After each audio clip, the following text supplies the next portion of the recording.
inilah peluang kita untuk aplikasikan pembelajaran. Orang kata orang yang bijak adalah orang yang belajar daripada kesalahan orang lain, belajar daripada pengalaman orang lain.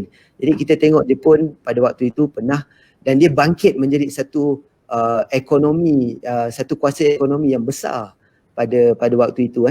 Jadi pada tahun 80-an dan sebagainya dia besar dia punya ekonomi.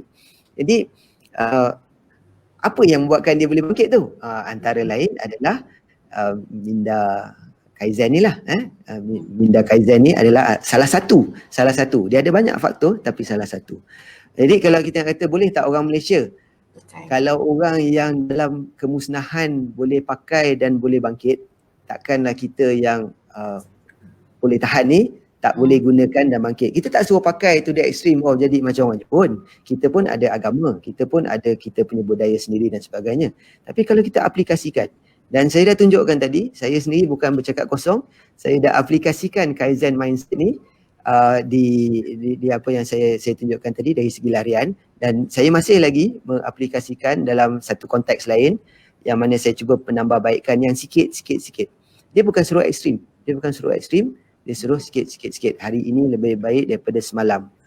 Bersama-sama dengan Ma'al Hijrah ni mungkin boleh revise balik kita punya azam. Orang selalu kata tahun 2020 ni boleh tak reset balik, sebab lepas pandemik ni tiba-tiba pejam celik dah bulan 8. Ambil lah sempena awal Muharram ni untuk reset balik kita punya azam dan kita move forward. Kebetulan dengan kemerdekaan dan sebagainya, apa kata kita aplikasikan, kita belajar daripada orang lain, kita cuba gunakan Kaizen punya konsep. Silakan. Okay, terima kasih Sensei. So maksud boleh je kita pakai, yang mana baik kita apply. Yang penting apply dulu. Takut nanti banyak sangat list apply pun tak. Yang penting kita apply dulu. Okay, seterusnya soalan ni, sebab saya ni dapat soalan daripada WhatsApp. Okay, Jepun pernah jajah kita. Tak ke mundur balik kalau kita ikut konsep Jepun semula? Nak kata mundur balik tu seperti yang saya kata tadi lah. Jepun ni, Jepun yang kita lihat sekarang dengan Jepun yang pernah jajah kita tu adalah lebih kurang dua watak yang berbeza. Malah dekat Jepun dia ada satu lagu lah yang pernah popular tahun 60-an 70-an kalau tak salah saya. Dia punya tajuk lagu dia ialah Senso no Shiranai Kodomo. Dalam bahasa kita diterjemahkan sebagai anak-anak yang tidak kenal erti perang. Sebab Jepun telah nampak satu trend bahawa dia kata generasi baru yang tidak pernah kenal susah payah perik jerih selepas di bom tu dijatuhkan untuk bangkit semula tu. Dia kata generasi yang ada tidak pernah melihat dan tidak pernah kenal erti susah payah.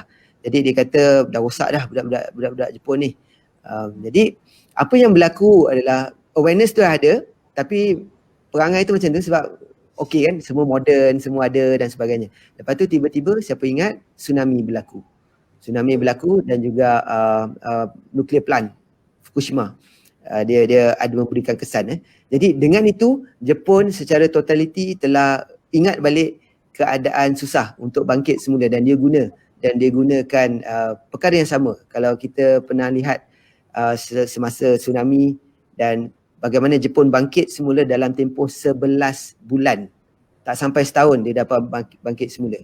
Baru-baru ni, I think 2-3 tahun lepas, ada kes yang Jepun ada gempa bumi yang satu jalan tu mendak jatuh ke bawah. Dalam tempoh seminggu dia dah tar balik cantik je. Kita dekat rumah kita lubang tu dah 3-4 bulan tak ditarkan. Dah ditarkan 2-3 minggu kemudian lubang balik. Contohnya kan, itulah maksud saya Kaizen mindset tu.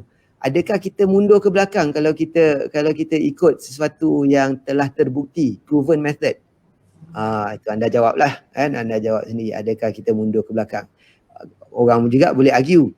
Kalau kita ikut tradisi kita tidak akan mundur ke belakang, masak lemang dalam buluh kan. Kan elok-elok ada rice cooker ada ni, kenapa nak masak dalam buluh? Kadang-kadang kita kena faham ada setengah perkara tu kita ambil konteksnya adalah meraihkan. Ada setengah tu konteksnya adalah belajar, ada setengah tu konteksnya adalah bergerak ke hadapan. Jadi bukanlah kita kita mundur ke belakang walaupun kita ikut penjajah. Sebab British pun menjajah kita. Kenapa kita ikut British? Contoh. Silakan Puan Farah. Dia punya mendengarkan soalan macam tu Sensei. Okey, terima kasih Sensei untuk perkongsian yang soalan yang menjawab soalan yang sangat bermakna tadi.